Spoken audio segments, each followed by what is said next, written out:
N Chhotelal.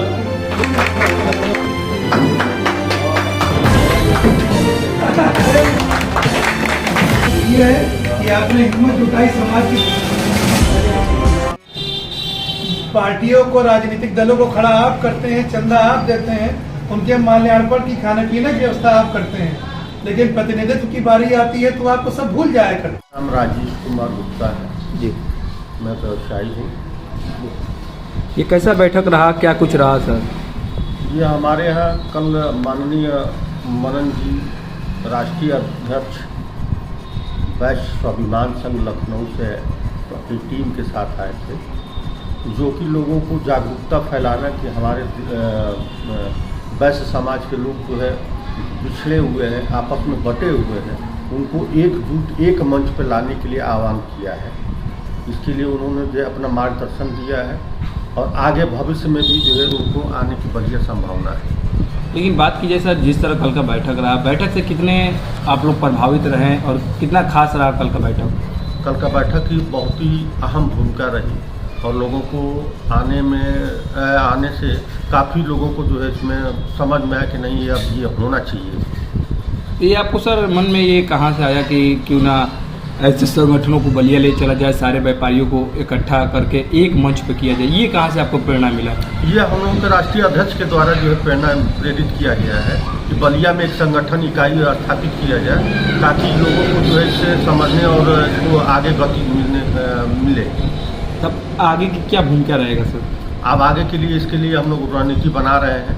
आगे एक बैठक और होगी जिला स्तर से, उसके बाद फिर अपना हम लोग आगे के लिए जो भी निर्णय होगा वो किया जाएगा। आपके अध्यक्ष जी ने क्या मार्गदर्शन किया आप लोग के लिए? मार्गदर्शन यही किया है कि सारे लोग हम लोग वैश्य एक हैं और एक मंच पे आना आवश्यक है आज के परिवेश को देखते हुए। धन्यवाद जी, मेरा नाम अशोक कुमार गुप्ता और राहुल, पूर्व सांसद प्रत्याशी बलिया। सर, बात करेंगे कल कैसा बैठक रहा और क्या कुछ रहा कल का दिन? कल देखिए, हम लोग के युवाओं के दिलों की धड़कन जो इस समय लखनऊ और दिल्ली की सल्तनत को हिलाने के लिए वैश्य समाज के युवा नेतृत्व के रूप में जो लखनऊ की गलियों गलियों में अपना नाम स्थापित कर चुके हैं, ऐसे बड़े भाई माननीय मनन गुप्ता जी, जो राष्ट्रीय अध्यक्ष स्वाभिमान संघ के जिन्होंने स्थापना किया है वैश्य स्वाभिमान संघ का, उनका उद्देश्य है कि वैश्य समाज को कैसे पूरे प्रदेश में मजबूत किया जाए, एक राजनीतिक भागीदारी कैसे सुनिश्चित की जाए। जो हमारा वैश्य समाज राजनीतिक भागीदारी से पिछड़ा हुआ है और एक बहुत बड़ा हमारा वर्ग है जो हम दूसरों को गद्दी देने का काम करते हैं और हमारा मत पाके और वही हम व्यक्ति हमारा शोषण करता है।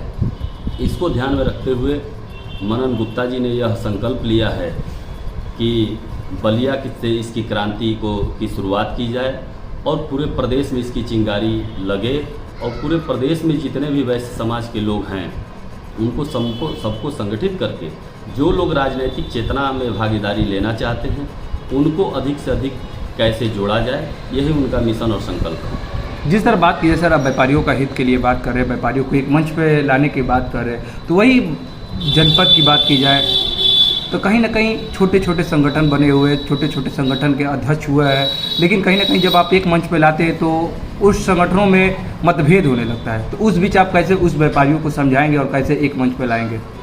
देखिए, ये देश ही नहीं पूरे प्रदेश और देश में ये अनेकों संगठन हैं। इसको हम हर एक संगठन से लोग जुड़े होते हैं, जैसे अनेक राजनीतिक दल हैं, उसी तरह हमारा संगठन भी होता है। सभी का उद्देश्य होता है व्यापारी हित की सेवा करना और वैश्य समाज का चिंतन करना। इसको हम लोग अछूता नहीं कर पाएंगे, लेकिन हमारा संकल्प है कि हम सभी के यहाँ जाएं और उनको एक धागे में पिरो के एक मंच बने, जिससे हम उन सभी की आवाज़ बन पाएँ। यह संकल्प मनन गुप्ता ने लिया है। ठीक है, लेकिन बात करेंगे सर, व्यापारी इस समय काफ़ी उत्पीड़न में है। कहीं व्यापारी पिटाए जाते हैं, कहीं व्यापारियों के साथ जीएसटी को लेकर, कहीं व्यापारियों को खाद्य विभाग को लेकर अन्य प्रकार की समस्याएं उत्पन्न होती है। उस बीच आप लोग संगठन बनाते हैं, संगठन भी उस समय उस बीच लोग मदद करने नहीं आगे आता है, तो क्या लगता है कि जो आप लोग का मनन माननीय राष्ट्रीय अध्यक्ष जी के द्वारा ये संगठन तैयार हुआ है वो कितना खरा उतरने का कार्य करेगा? ये आपके सारे सवाल का जवाब एक ही लाइन में है कि हमारा व्यापारी समाज जो होता है वो व्यापार में थोड़ा सा अधिक समय अपना देता है, राजनीति से थोड़ी सी दूरी बना कर रखता है। नहीं, कहीं ना कहीं सर आप राजनीति को भी ला रहे हैं। जैसे अभी भैया ने बताया कि हम लोग इस संगठन को एक मंच पर करेंगे, आने वाले समय में खुद के लिए में राजनीतिक भूमिका निभाएंगे, हम लोग खुद का एक चुनाव लड़ेंगे और दिखाएंगे कि वैसे कितना पावर में है। और फिर आप दूसरी तरफ कह रहे हैं कि व्यापारी टाइम नहीं दे पाता है, तो फिर कैसे कॉम्बिनेशन बनेगा? मैं आपकी ही बातों का जवाब दे रहा हूँ कि व्यापारी समाज जो है अपने दुकानों से उसको समय कम मिलता है, इसी के लिए हम प्रयास कर रहे हैं कि उस दुकान से थोड़ा राजनीतिक चेतना की तरफ इस समय का दान दे और राजनीतिक भागीदारी बने। जब हमारी राजनीतिक भागीदारी बनेगी, हम पार्लियामेंट में जाएंगे, हम विधानसभाओं में जाएंगे, तो हम उस व्यापारी की आवाज़ और उस हक हुकूमत के लिए लड़ सकते हैं। तो ये पावर हम दूसरों को देते हैं जो उसका दुरुपयोग करता है। इसलिए हमारी यह युवाओं से अपील है कि अधिक से अधिक संख्या में व्यापारी समाज व्यापारी हित के बारे में सोचे, व्यापारियों का संरक्षण कैसे हो, व्यापारियों का जहाँ भी उत्पीड़न हो वहाँ लंबंद रहे, वहाँ हजारों की संख्या में पहुँचे एक वाहन पे, तो ऐसा निश्चित ही है कि हमारी सरकारें भी सुनेंगी। और जो अधिकारी उत्पीड़न करने वाला है, सरकारों को भी मैं दोष नहीं दूंगा। अनेकों प्रकार की जाति के लोग अनेक पदों पे भरे हुए हैं, जो सत्ता में रहते हुए भी उनकी मानसिकता नहीं बदल पाती है और वह पूर्व की सरकारों की मानसिकता को लेकर चलते हैं, जिससे वो व्यापारियों को उत्पीड़न करते हैं। ऐसे व्यापारियों को चिन्हित कर मुख्यमंत्री को तत्काल उनको निलंबित करना चाहिए, जिससे व्यापारियों की सुरक्षा बढ़ सके।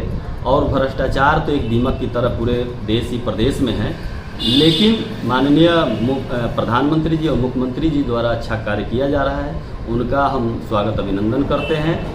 और व्यापारी समाज की जहाँ भी उत्पीड़न और उनकी कठिनाइयाँ हैं उसको सरकारें दूर करें, यही ठीक सर एक मिनट आपको रुकना चाहेंगे। जैसे आपने व्यापारियों का बात किया, आप भी बलिया जिले से निवास करते हैं और एक छोटी सी बलिया का सबसे बड़ा इस समय समस्या देखने को मिल रहा है कि कहीं ना कहीं व्यापारी की बात करें, व्यापारी समाज से हम लोग के चेयरमैन भी आते हैं जो जिले के चेयरमैन हैं, और कहीं ना कहीं साल भर से व्यापारी आक्रोश में है, साल भर से कुछ दुकानें नहीं लग पा रहे। कहीं ना कहीं आप लोग वो भी पटरी दुकानदार कहीं ना कहीं व्यवसायी से ही आते हैं, उनकी दुकानें बंद है।